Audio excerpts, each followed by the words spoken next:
Hi, my name is Andrea Moreno, and my article is based on gender equality in Europe. This article is on sexual equality and access to goods and services in Europe.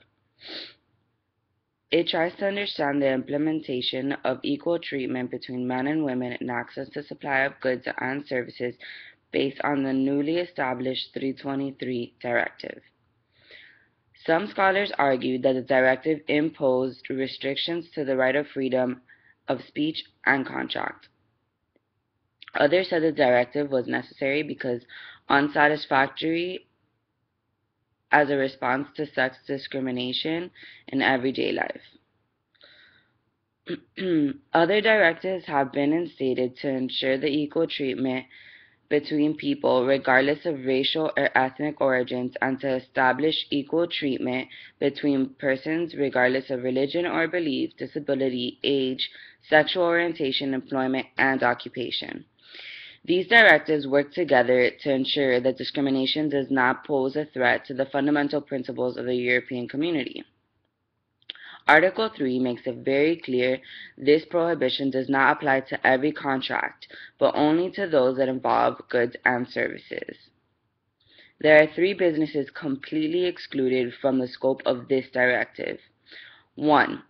Media and advertising are excluded due to the basic principles of freedom of the press. 2.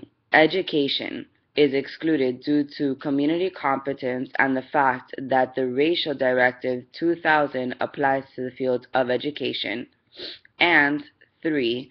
Matters of employment and occupation due to the fact that there are already laws in place to implement the principles of equal treatment.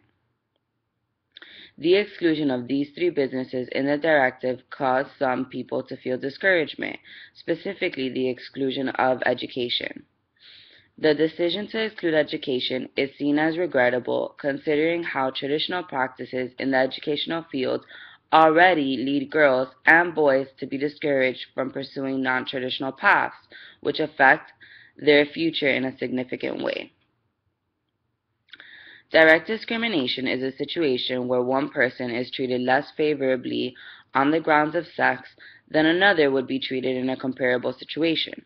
For example, a restaurant refusing to enter into contracts with females. This is discrimination since the restaurant specifically refuses to serve women. This behavior constitutes it as direct discrimination on the grounds of sex.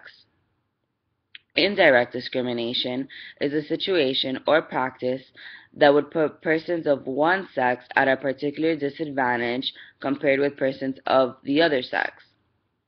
A simple example to explain indirect discrimination is a bowling center that only provides shoes up to the size 9. This is indirect discrimination because men cannot make use of the service provided as often as women can. Comments reflecting stereotypes and jokes about competency of male or female sex are considered harassment when they create a hostile environment. Sexual harassment is encompassed by unwanted sexual comments, touching, and propositions.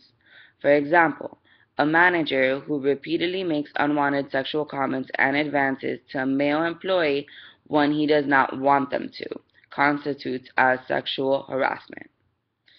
The adoption of this directive implementing sexual equality and access to supply of goods and services aim to get one step closer to the equal treatment of men and women in society. Unfortunately, the directive also imposes restrictions on private autonomy and freedom of speech.